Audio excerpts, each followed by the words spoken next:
Good morning. My name is Joanna, and I will be your conference operator today. I would like to welcome you to Canopy Growth's first quarter fiscal 2027 financial results conference call.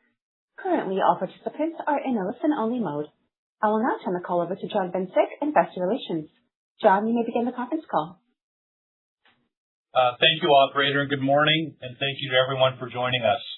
On our call today, we have Canopy Growth's Chief Executive Officer, Luc Mongeau, and Chief Financial Officer, Tom Stewart. Prior to the opening of financial markets today, Canopy Growth issued a news release announcing the financial results for its first quarter ended June 30, 2026.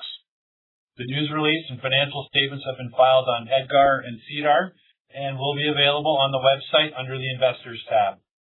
Before we begin, I would like to remind you that our discussion during the call will include forward-looking statements that are based on management's current views and assumptions, and that this discussion is qualified in its entirety by the cautionary note regarding forward-looking statements included at the end of the news release issued today. Please review today's earnings release and Canopy's reports filed with the SEC and SEDAR for various factors that could cause actual results to differ materially from projections.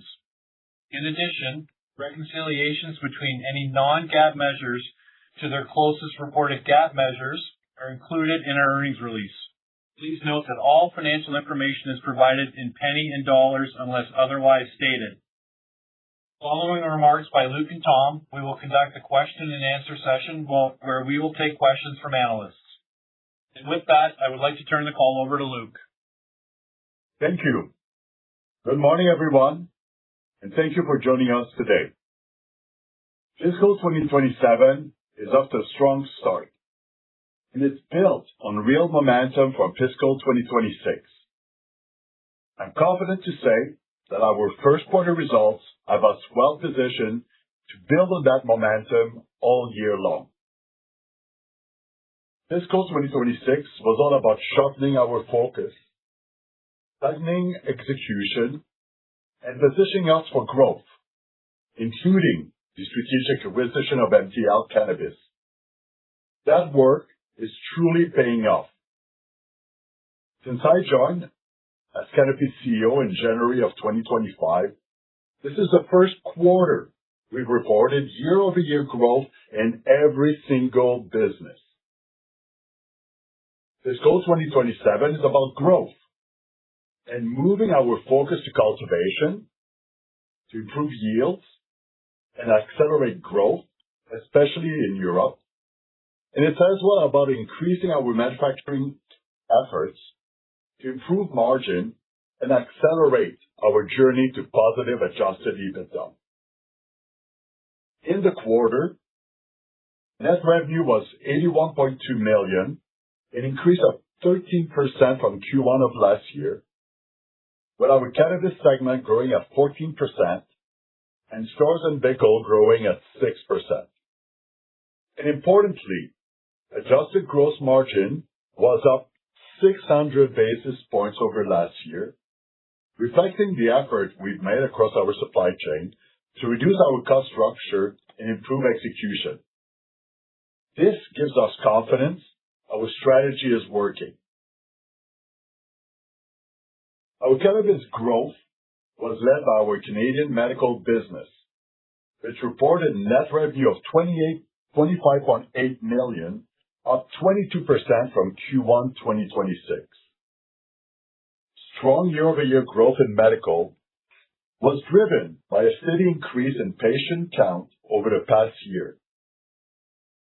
Our medical business was recently strengthened by the addition of MTL Cannabis with its Canada House clinics and Abba Medic's online distribution platform. As a combined company, we continue to add patients and increase the number of orders we filled during the first quarter, helping to cement our position as the #1 Canadian medical cannabis provider. Our Apollo Cannabis Clinics were recently voted Best Medical Cannabis Clinic in the Toronto Star Reader's Choice Award. This recognition reflects our commitment to positive patient outcomes and to making medical cannabis care accessible. We are trusted by patients and will strive to continue to earn that trust.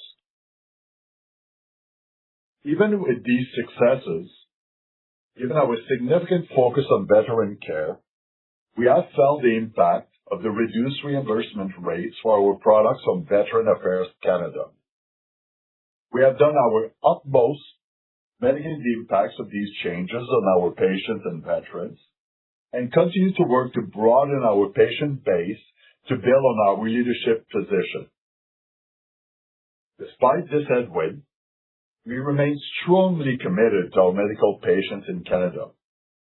We continue to offer the best product assortment, consistent availability, and a best-in-class service experience for veterans and all patients alike. We strongly believe staying true to our core values will enable us to continue to add new patients and ensure the ongoing expansion of the business.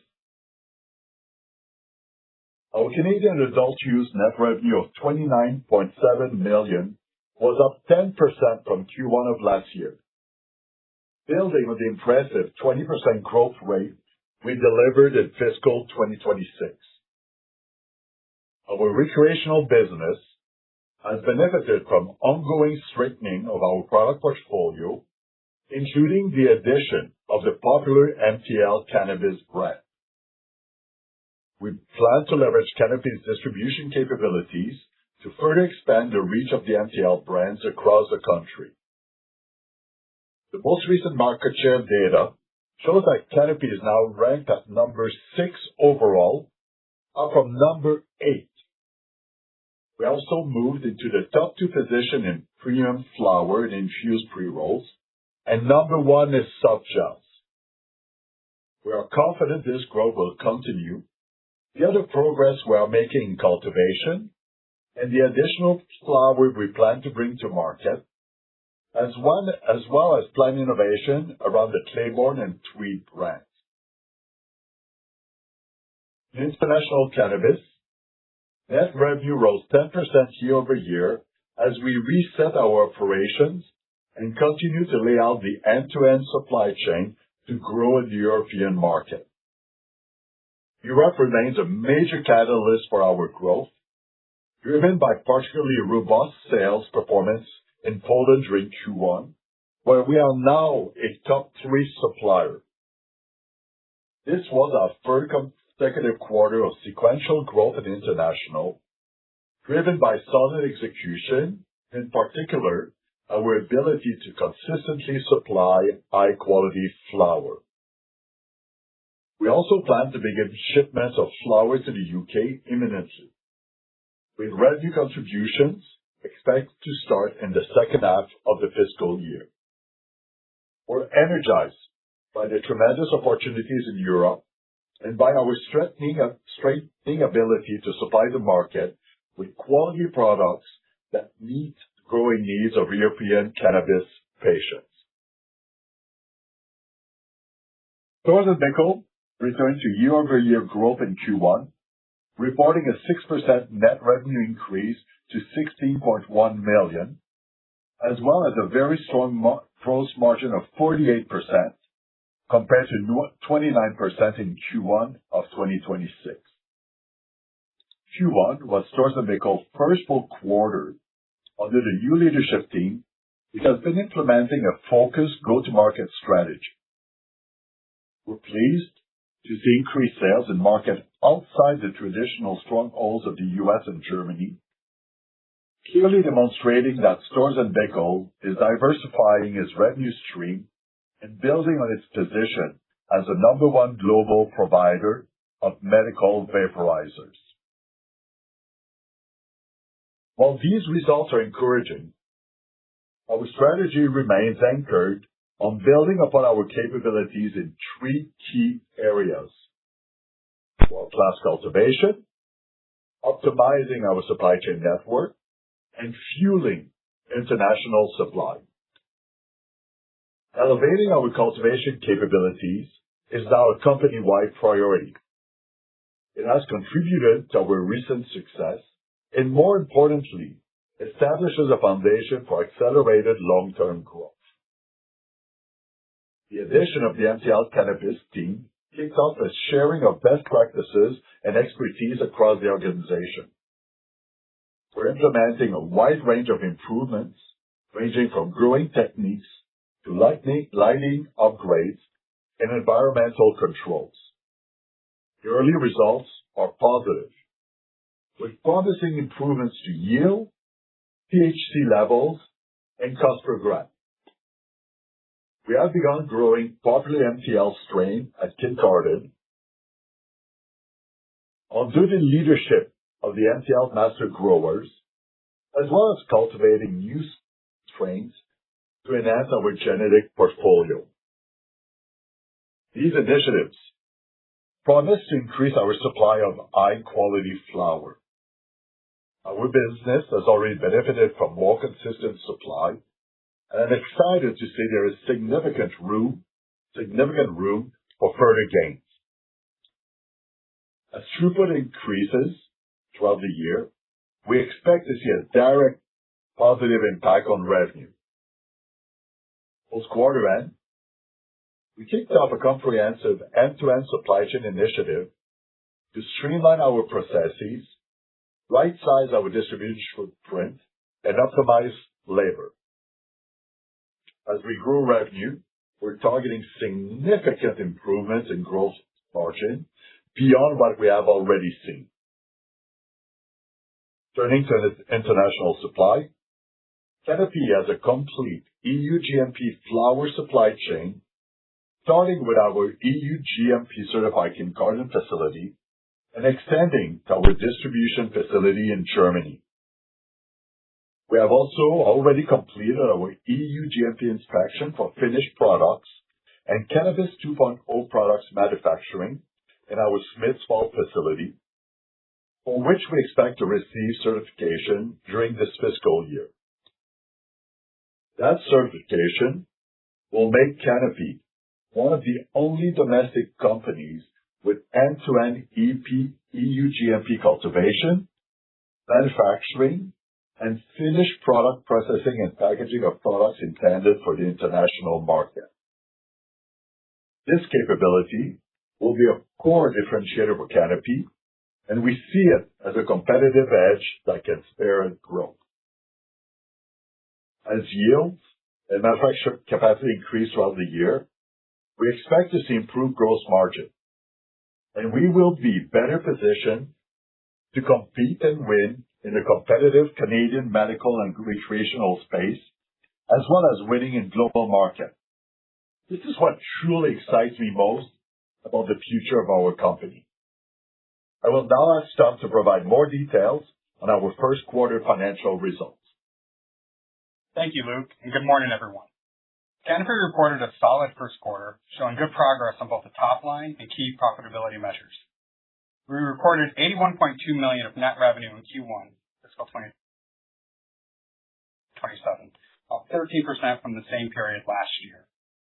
Net revenue increased in our cannabis segment with growth across all channels, as well as in the Storz & Biggle segment. Despite the Veteran Affairs reimbursement changes, Canada Medical Cannabis reported strong growth, with net revenue increasing 22% year-over-year to $25.8 million. We are also taking steps to further mitigate the impact of the Veteran Affairs changes on margins and EBITDA. These include saving costs by integrating functions like customer care with the MTL organization, renegotiating pricing with third-party suppliers and partners to share the impact, and adding more large product formats, which deliver greater value to patients by allowing them to buy more product up front while reducing costs for the company. We have consistently demonstrated our ability to grow patients and gain traction in Canada Medical despite broader market pressures.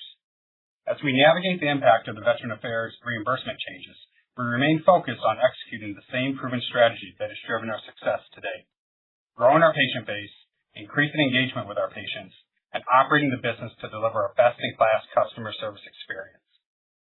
Overall, our Q1 results are on track with the commentary we provided on our most recent investor call in June. At that time, we said we expect to report year-over-year revenue growth throughout fiscal 2027. We also described a transition period in the first half of the year as we integrate the MTL cannabis operations and focus on our key priorities. On that basis, we continue to expect to report consistent improvement in our operations throughout the fiscal year. Consolidated gross margin was 31% in Q1 2027 on an adjusted basis, up from 25% a year ago, and outpacing our full-year adjusted gross margin performance in fiscal 2026. We delivered adjusted gross margin of 26% in the cannabis segment in Q1 2027, demonstrating meaningful year-over-year margin expansion and continued progress against our profitability objectives.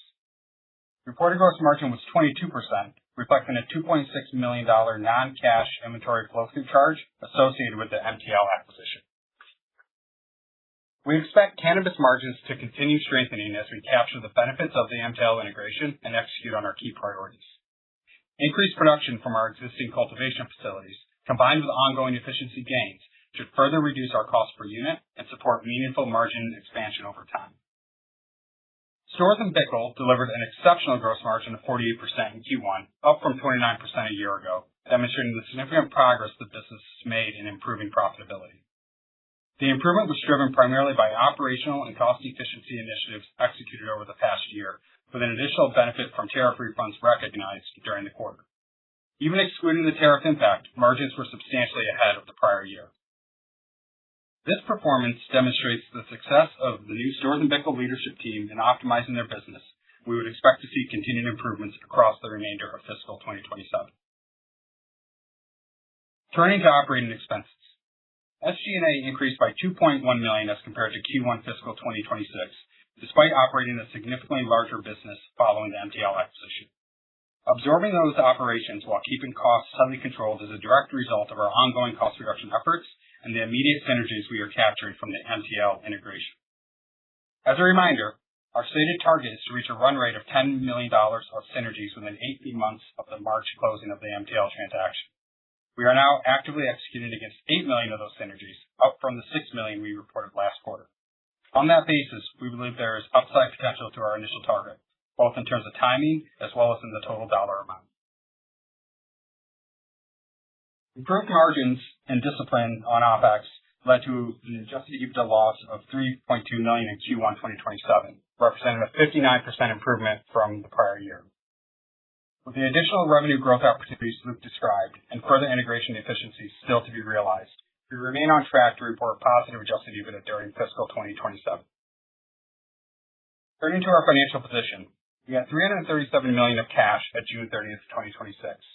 I will note that the $25 million of cash used in operating activities in the first quarter is higher than the run rate we expect to see over the course of fiscal 2027, as an increase in working capital is expected to balance out during the remainder of the year, and we would expect one-time transaction and restructuring costs to decline throughout the year.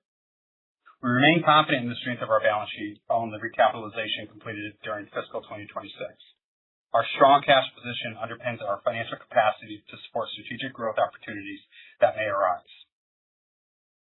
Before handing the call back to Luke, I will remind shareholders we are holding our annual general and special meeting on September 25th. We are filing proxy materials today with information on how to vote, and we urge all shareholders to cast a vote. I will now turn the call back to Luke for closing remarks. Thank you very much, Tom. Starting fiscal 2027 with broad-based growth across all our business line and improved margins sets a strong tone for the year.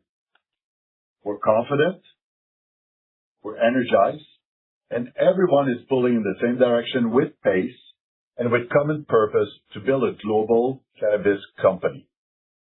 Don't get me wrong. While first quarter results are definitely a step in the right direction, we're not satisfied yet. We're taking tangible action towards increasing yield in cultivation, accelerating supply chain efficiencies, and straightening our global supply chain to drive growth and improve margins for quarters to come. We're becoming focused and disciplined operators, relentless in execution, strategic prioritization, and financial performance. Today we unveiled a new corporate visual identity to match our growing ambition and reinvigorated organization. This identity reflects who we are and what we're building. company that believes in the power of cannabis as a catalyst for elevating human potential. We believe cannabis is a global economic force, one that will rival the largest consumer categories in the world, and we intend to be among the companies that lead it. Building a global, consumer-centric company with a clear and uncompromising ambition to lead the world in bettering lives through cannabis. That's the company behind the results we've just shared with you. It is the company you'll see reflected in our new identity. None of the progress outlined on today's call happens without our people. Thank you to our entire team for their relentless hard work and passion. We're just getting started. Operator, we will now take questions. Thank you. Ladies and gentlemen, we will now begin the question and answer session. Should you have a question, please press the star followed by the 1 on your touch-tone phone. You will hear a prompt that your hand has been raised. If you wish to decline from the polling process, please press star followed by the 2. If you are using a speakerphone, please lift the handset before pressing any keys. We do ask that you limit yourself to 1 question. If you have additional questions, you may hit star 1 again. First question comes from Aaron Gray with Alliance Global Partners. Please go ahead. Hi, thank you very much for the questions here. Just want to talk a bit about international and some of your initiatives with added GMP certifications. Just can you talk about the broader landscape of international? We're hearing about countries getting tighter in terms of companies need to adhere to GMP compliance. How does this potentially set up for you to be in a more advanced position that you referred to in your prepared remarks?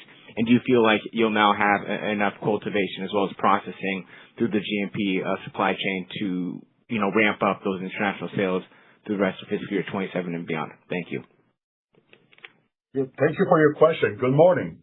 Listen, we're taking all the right actions and to really set up an extremely robust end-to-end supply chain to win for quarters to come in Europe. One thing I can say about Canopy is that we take cannabis extremely seriously. We've got the internal capabilities to really build integrity, reliability, and trust in the supply chain. We've been working for quarters in really building the supply chain that meets and qualifies for EU GMP. So as I said in my remark, we're now end-to-end when it comes to flower, growing and importing and distributing in Germany and across Europe. We take an additional step to make sure that our Smith Falls facility qualifies as well, and we should receive qualification approval during this fiscal year, which will allow us to have a complete range of product end-to-end to meet the market. So we're really building something that meets all the demands, and if there was even more stringent, for lack of a better word, enforcement of the EU GMP, we're extremely well positioned to meet this, and that's what gives us confidence that we will continue to grow this business for quarters to come. Thank you very much. I'll turn back in the queue. Kenrick Tai with Canaccord Genuity, please go ahead. Thank you. Good morning. Tom, one of the key themes throughout the prepared remarks was the discussion around margin and margin expansion. I think specifically material expected margin expansion on some of the initiatives. Could you speak to, what is the baseline you're working from? Obviously, we saw some 230 odd bips year on year in this quarter. When you speak to and are thinking about your margin profile going forward, are we talking something bracketing that 30% plus level? Anything you could provide there to help us, to triangulate would be appreciated. Yeah, good morning, Kenrick. I mean, obviously long term, we're trying to get that margin up, closer to some of our competitive set, like closer to the 50% margin. We know that's going to be a long way in the future. I would say for kind of baseline, we're looking at this quarter on an adjusted basis, we were 31%. So I would say kind of in the near term, we're targeting to get up to the mid 30s, and hopefully on the higher end as we're exiting this year. But as Luke laid out, a lot of the initiatives we're talking about, improving the amount of output that we have from a yield standpoint, improving quality, all of that will fuel our margin improvement, as well as the integration activities with MTL as we really become one organization with one set of assets that we're leveraging for the full portfolio. So definitely, I would say in the near term, we're targeting mid-30s, hopefully exiting at a bit higher rate as we go into this year. Luke, anything? Yeah, for me, listen, those are not pie in the sky dream. As you can imagine, we spent a lot of time last year really working on fixing the foundations of the business. We took an approach where we want to measure twice and cut once. So we spent a lot of time last year really ensuring that what we were aiming for, we have the plans for. And as I said in my remarks, post-quarter end, we pressed a button, the work has started. And as I said, the teams are working in one direction with pace, which gives us really a high level of confidence that we will see that margin continue to inch upwards for quarters to come. Great. Thank you. I'll get back in queue. Federico Gomez with ATB Cormark, please go ahead. Thank you. Good morning. I want to ask about cultivation. Seems like it's cultivation efficiency is a big part of your plan to expand margins and with the MTL integration as well. So how far along are you in that journey of getting, cultivation where it needs to be? I imagine that's going to take some time to trickle through financials, but how much of that margin expansion just comes from cultivation efficiency, and how far along are you in that? Thank you. Yes, thank you for your question. Listen, we're passionate about flower, and we have intentions to be a trusted global leader. So for us, it starts with flower. It started with the acquisition of MTL. We've been very vocal about that. We brought in the expertise, the passion, the know-how to grow great flower, to achieve great level of THC, yield, and decent costs per gram. As you can imagine, that was one of the priorities as soon as we started integrating the business.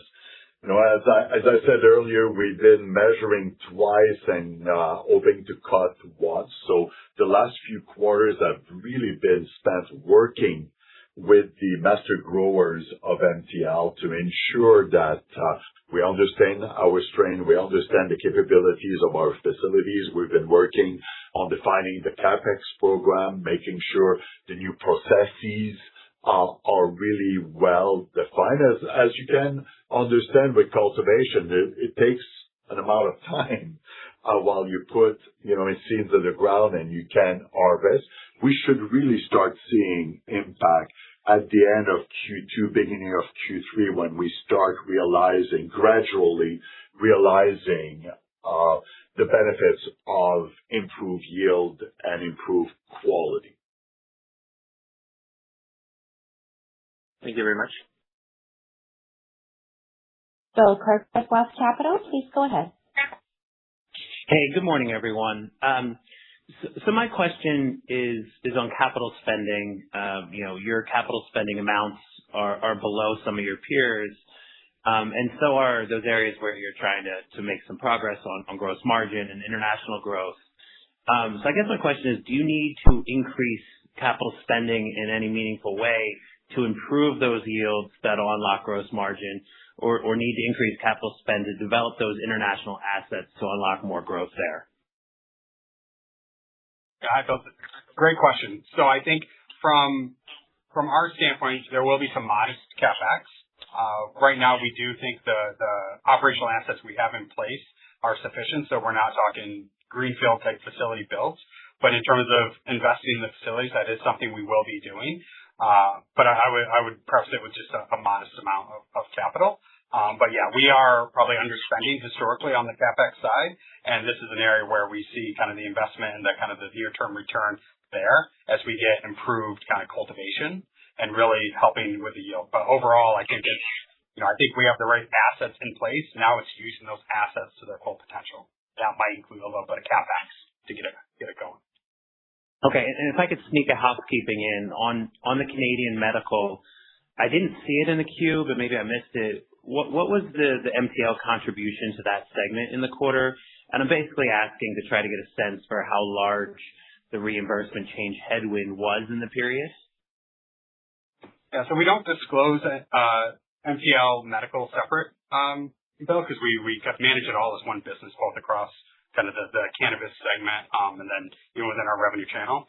So that's not disclosed separately, but obviously the headline reimbursement reduction was 29% that we had, and I would say we weathered that storm better than probably some of our competitors in the quarter.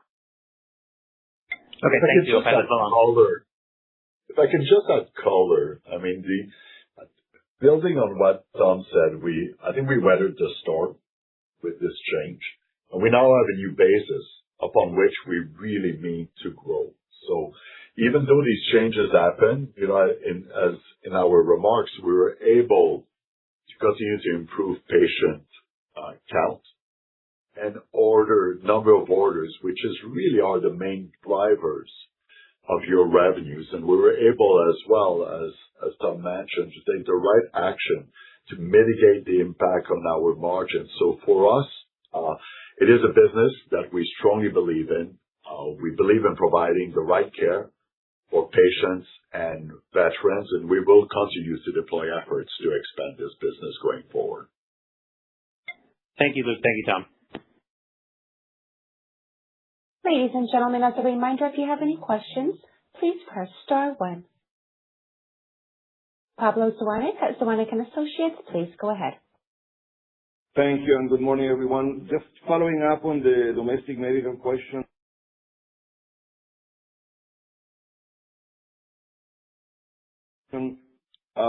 Look, I mean, the industry has done a great job in terms of increasing penetration with veterans. I think it was 4% back in 2021, 8% now. Where do you see that going? I mean, is the 15% penetration level, 3-4 years down the road reasonable? How do you think about that? And then related to that, any further commentary you can make about how these patients, the reimbursed patients, have any changes in consumer behavior, if we can use that term here, or it's all been pretty much absorbed by the companies in terms of the pricing? Thank you. Yeah, so I'll start, Pablo, and good morning. So in terms of penetration, I think 15% is probably fairly high. I mean, we do see continued growth in the Canadian cannabis market with veterans. We've demonstrated that we can grow in a declining market in the medical space as well over the past few years. In terms of buying patterns, I would say we are seeing, we are adding new patients. Obviously, order values are going down as a result of the reimbursement, but our focus is really new patient acquisition, new veteran acquisitions. It's still one of the most profitable markets in the globe. So Canadian medical clearly is continuing to be a point of focus for us, but I think it'll be 15% is probably a bit high from market penetration standpoint. But for us, it's really Q1, as Luc said, was a bit of a reset in terms of our baseline, and I would expect that we continue to have steady growth over the past, as we've demonstrated in prior years on the medical side. I don't know, Luc, if you want to. Thank you. Look, I mean, can I ask just to follow up? And obviously, congratulations on all the progress the company is making on domestic reg, domestic medical, international, the MTL deal. So if I may, it's not fair for us analysts to ask you about the U.S., right? But there's so much focus on the U.S. from the investor side, given all the changes that are taking place there. And historically, we thought of Canopy Growth as having the best beachhead, if I can use that term, with Acreage, Wana, and Jetty there. But how should we think about that now going forward? Obviously, it doesn't seem as big a priority as it was in the past for Canopy Growth. Any color would help. Thank you. Yes, thank you for the question. Listen, we continue to monitor the position, the situation of the market in the U.S. very, very closely. You heard me. We've been consistent about fixing the foundation, is ensuring that we build a core Canopy growth organization, Canadian and internationally, that is positive, that provides positive EBITDA. That's where we continue to focus the bulk of our efforts, and it is paying off. As I said, we continue to monitor our position in the U.S. We're happy with what Jetty is, the performance of Jetty in the U.S. We have a position with TerraSun. You saw they released their results earlier this morning or yesterday. They're doing really well. But the focus remains on really accelerating our growth internationally and domestically in Canada. Thank you. Thank you. This concludes Canopy Growth's first quarter 2027 financial results conference call. A replay of this conference call will be available until November 5th, 2026, and can be accessed following the instructions provided in the company's press release issued earlier today. Canopy Growth's investor relations team will be available to answer additional questions. Thank you for attending today's call.